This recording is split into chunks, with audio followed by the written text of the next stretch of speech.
welcome to this episode of Rise of Startups in India.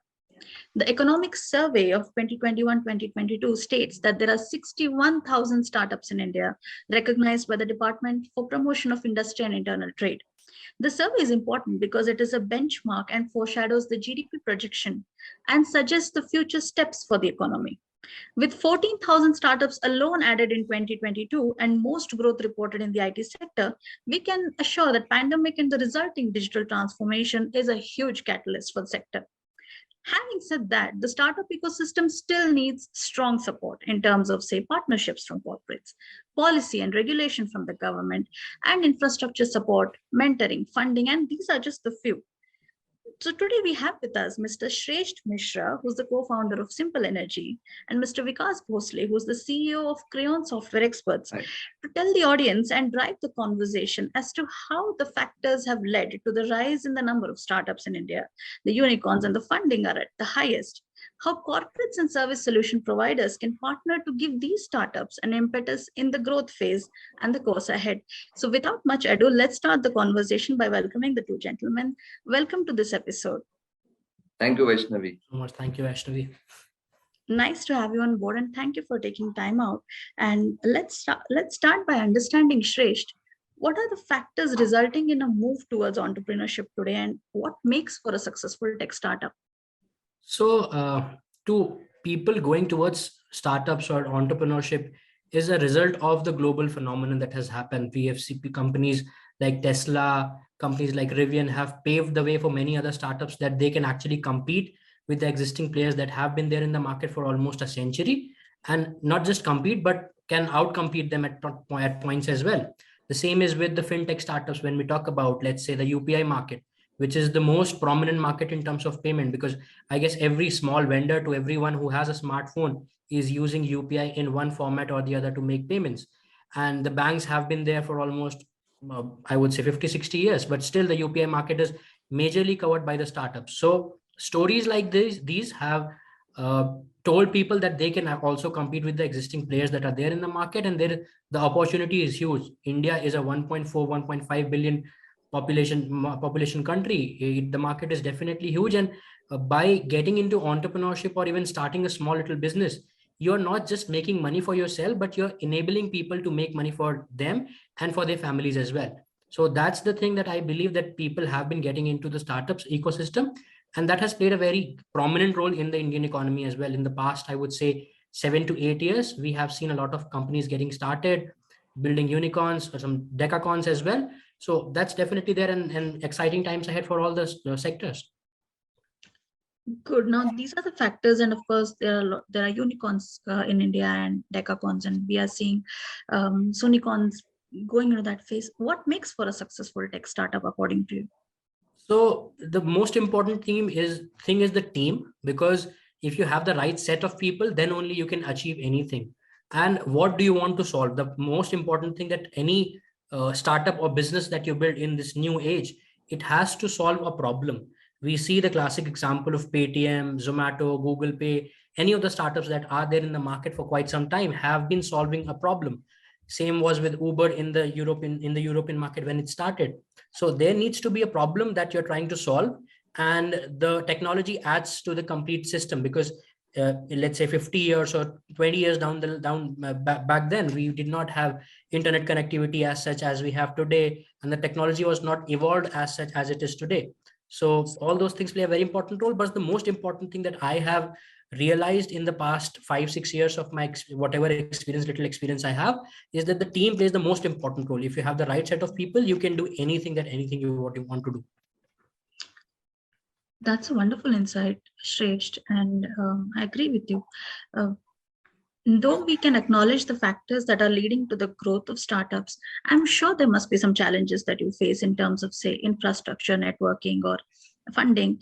Could you throw light on that as well? True. In terms of infrastructure, India is still a developing country, and the government is doing its best, I would say, to support the startup ecosystem, and not just the startups, but the existing companies as well. But at the same time, building something new which is not seen by the market, it's very difficult, because you don't have a benchmark or you don't know what you're trying to do. At the same time, creating a new market segment, new consumer base is also a very difficult task. Apart from that, funding is something that if you have the right product at the right time, people are willing to put money. The access to capital is comparatively easier when it was like 4 or 5 years back, but still I believe that it is a barrier that is there that people need to work on, and getting the right product, right market fit, and then definitely there is no stopping for you, because we have seen products which were far ahead in terms of their time came and did not do well. It just very classic example was the Google Lens, Google glasses that they launched in 2010-11. The internet connectivity was not good then, but that product was fit for today's market, but not for 2010 or 11. So that's the thing, that you have to have the right product at the right time and with the right set of people. Then I guess there is no stopping for you. Understood. Understood. Because now, whatever Shresth has said and building on it, how can solution providers dip their toes in this entrepreneurship ecosystem, and what value could come out of these partnerships? So this, and like I think Shrestha has already mentioned, I'm sorry, that this ecosystem that is currently available is very flourishing, fertile, I might say so, right? Funding is very easy, government is very supportive, skilled manpower is readily available, right? I think what we all need to focus on is value creation rather than valuation. I think there is too much of focus on, how much is the valuation that I can derive. And you read a lot about cash burns and stuff like that, and all that people talk about is I'm reducing my cash burn, but that's not supposed to be what you're supposed to do. You're supposed to be profitable. Are you trying to solve different problems that our country faces? Because the moment you are able to solve something and at scale, because we are a scale geography, then you are instantly in the news. I think one of the most important things, and again, Shresth has alluded to that, is technology, right? Technology is creating that level playing field. It's that enabler that's really destroying the hegemony of very large corporates. We had this big fish eat small fish. That's no longer true anymore. So the ecosystem is great. It's a great time for solution providers, and the way they can support, and different kinds of solution providers can support in different ways. If you really look at a startup, the journey from an idea to where they can start really generating profits or making sensible revenue is quite a tedious one, right? Are you having the right fit? Are you having the right product? What product have you built it on? As a result of which, essentially, which platform should you be, porting that on? Then managing the cost, managing the infrastructure. These becomes very important propositions that a solution provider can bring to the market. Most importantly, and in my experience, giving a go-to-market to startup, because they know a lot about technology, but not necessarily have the sales muscle or the marketing muscle to go to market. And I think that becomes an extremely important ingredient of helping large startups, small startups become large in the marketplace. Understood, Vikas, and thank you for that insight. Taking it a step ahead, with advanced technologies now reaching inflection point, how can startups then incorporate them to their advantage? Yeah, I think, inflection is what is inflection essentially? It's a change in form factor, right? It's a point in time in your journey or during the evolution of any country or an era where forces converge to create an opportunity that allows people to leapfrog, accelerate, right? And that inflection point today is created by technology. Technology is that enabler today. We keep on hearing about data, artificial intelligence, machine learning, blockchain, IoT, analytics, augmented reality, hybrid, 5G. I mean, so much of technology is being spoken of so easily by people today. But for a startup, when they start and they have a great idea, they have a great product, some of these things can be pretty daunting. How am I going to get people to embrace all these technologies? How will I be able to service them? How am I going to adopt them? And that becomes extremely challenging.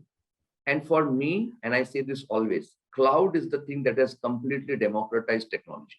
Completely democratized technology. the best way to get hold of this whole inflection that has been driven by technology is to embrace the cloud. Because irrespective of what technology you want to use today, all the essential components of that specific technology, let's say artificial intelligence, for example, are provided in a very easily consumable fashion on the cloud, across any cloud that you want to use. So as long as you have a right partner who understands the cloud and understands all the native services that are available, this entire journey of embracing this state-of-the-art technology becomes pretty easy. So for me, I think it's about embracing the cloud, having the right fit of the partner, and having very smart people, right? As long as you understand what the technology is going to do, you don't need to become a subject matter expert, but you need to be smart enough to understand what is the use case that I can go and develop with this particular technology. And as long as you're smart enough to know that, and I know most of the startup founders and their teams are very smart, this I don't think is a very, very difficult journey. But the cloud provider and the cloud is an essential component of that.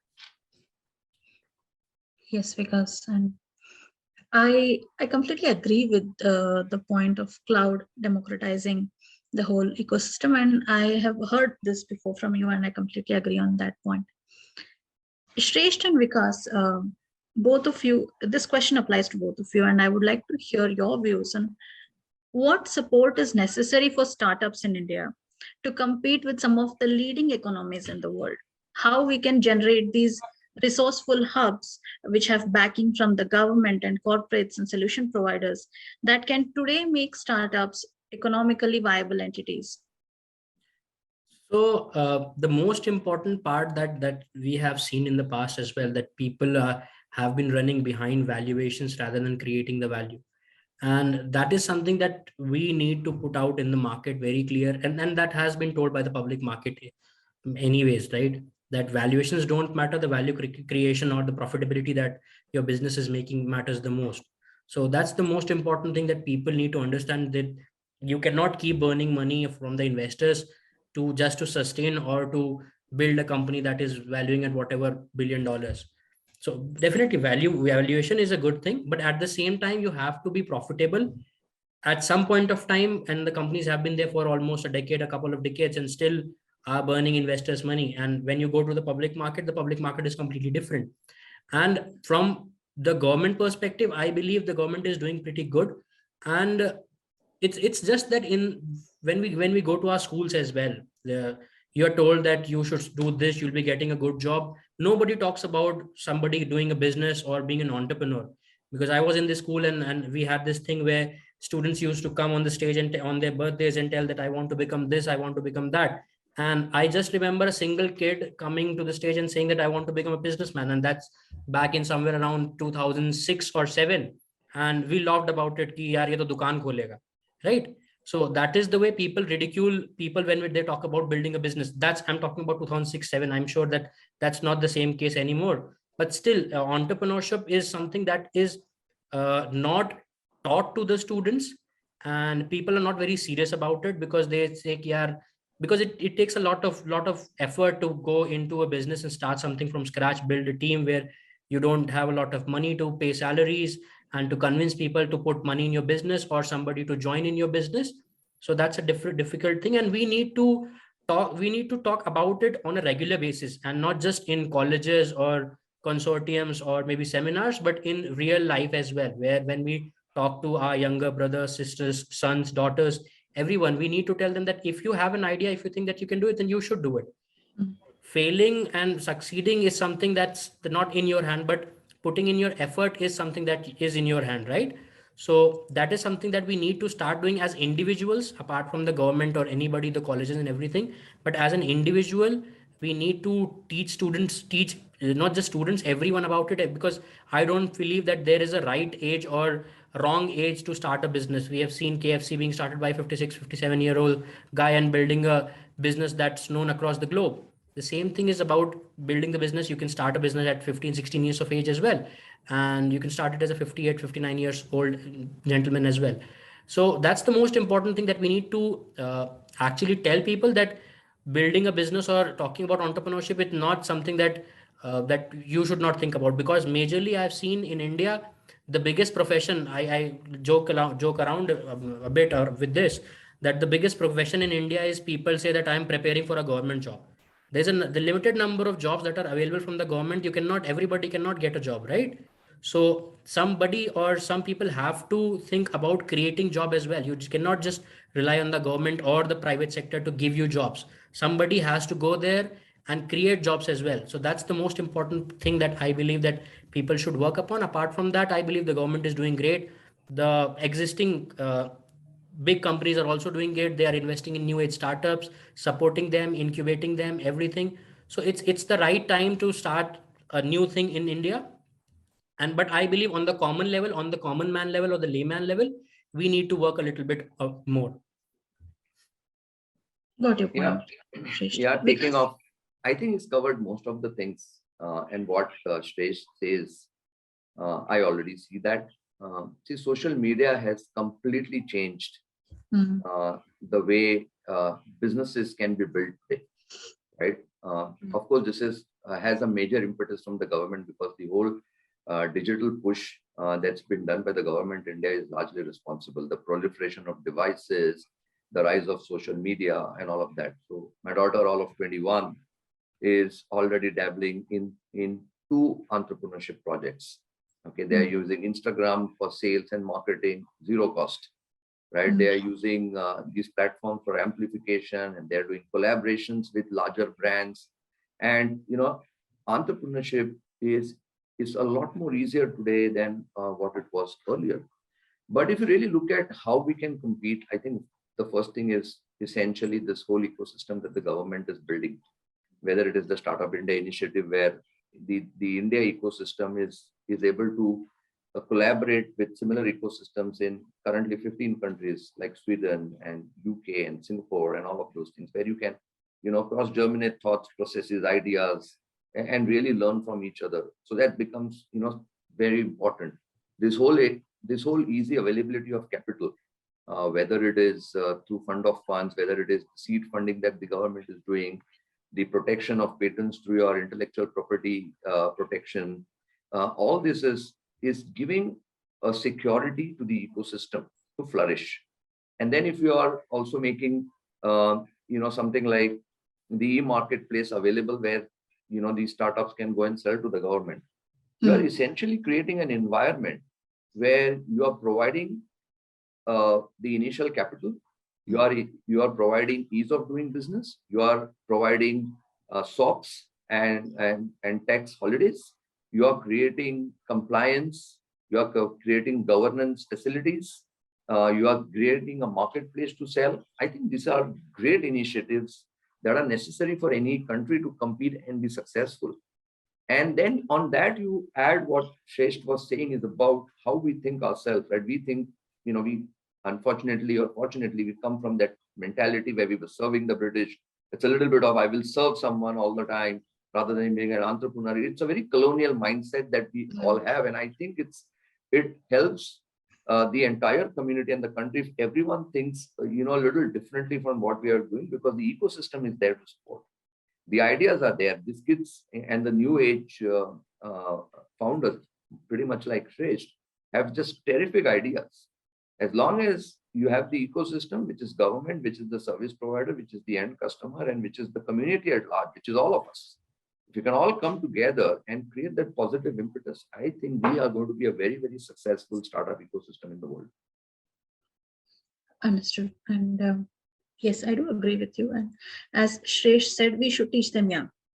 That would be one of the best ways to catch the entrepreneurship bus and not miss it. And as you said, your daughter's already at the age of 21 is already in the process of building two business aspects. That's wonderful to hear.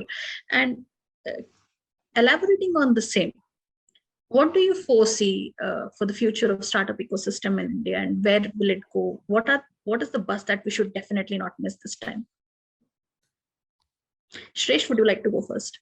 Sure. So it's the right time, and we need to focus on building sustainable businesses, because that's the most important thing that we need to do right now. And capitalizing all the resources that we have in terms of the technology support that we have, the software support that we have, the government support that we have, because you never know, maybe 5 years, 7 years down the lane, how the economy would shape out or how the ecosystem would shape out. So um, capitalizing on every single minute, every single opportunity that everybody gets, and solving as much as problems in the real world which exist, which are faced by one and everyone in their daily lives. That's the most important thing to build successful businesses, because you see that the businesses that are there, the new age businesses to be very specific, are the ones who are solving the problems that are faced by the common man every single day, be it getting a cab, getting food delivered to your home, booking maybe some household help or something like that. These are the kind of businesses that are there, and it's just that we need to look at the path of sustainability, that it should be profitable at some point of time, maybe initially, maybe for 6 months or 12 months or 18 months. Definitely, to capture the market you might be burning a little bit, but at the same time you should have a clear path how to be profitable and how to add value to the chain. It's not just about employing people and just throwing them off when you have a cash crunch or something like that, but it's also about creating that opportunity and sustaining that opportunity for a longer period of time. Yeah, Because yeah, I think the future is very bright. We're just looking through some numbers, coming into this call, and in the last 3-4 years, the numbers of startups have just grown from a few hundred to more than 70,000 that you have today, right? Unicorns are, again, that's a little bit of a valuation game, but it still talks about the kind of, focus which is there on some of the startups. They're generating the valuation of the unicorn itself about $340 billion today. It won't be possible without the belief that there is a certain product or a solution that these people have, that these companies have, that can solve complex problems that our country is facing, right? So I think the future is extremely bright.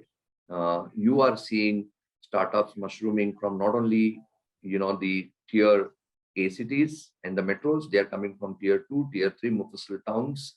Earlier we used to speak about Bangalore and Hyderabad and Pune as startup hubs, but that's no longer the case. You go to a Lucknow, we work with a lot of ISVs.